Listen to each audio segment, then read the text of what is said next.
Tots els regidors del consistori tortosí van sumar-se a la demanda de la plataforma d'afectats per la hipoteca per combatre la dificultat d'accés a l'habitatge amb el compromís de redactar un reglament que detecte i sancione aquells immobles propietats d'entitats financeres o altres empreses que estiguen desocupats durant llargs períodes.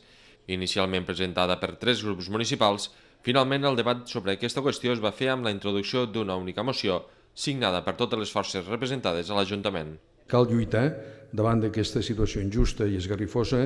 unint esforços, i en aquest sentit faig una crida a la plataforma d'afectats per la hipoteca per a que continuem nosaltres perquè estem a la seva disposició. I no només votarem que sí, sinó també vigilarem el compliment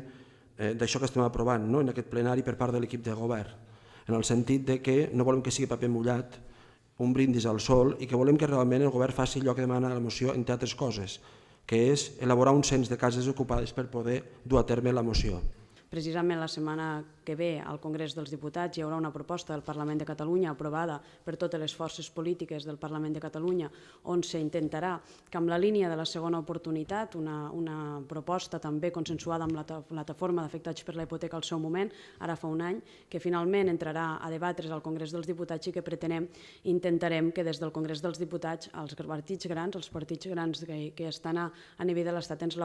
puguin donar suport a aquesta proposta. Després de l'aprovació per unanimitat, ara l'Ajuntament haurà de redactar un text que, segons va apuntar l'alcalde, s'ha de fer amb tota la cura legal per evitar que siga impugnat. Més d'una desena de membres de la plataforma d'afectats per la hipoteca, impulsors de la moció, van ser presents a la sala mentre es debatia aquest punt.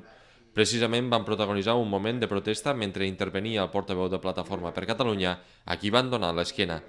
En finalitzar el ple, els membres d'aquesta entitat van explicar que d'aquesta manera van voler protestar pel que consideren un discurs xenòfob d'aquest partit i que també s'ha reproduït en altres punts de Catalunya amb casos en què les persones desnonades eren d'origen immigrant. La portaveu de la PA, Txell Teruel, va mostrar la seva satisfacció per l'aprovació d'aquesta mesura i va avançar que seguiran de prop el procés d'elaboració del cens de pisos perquè doni resultats.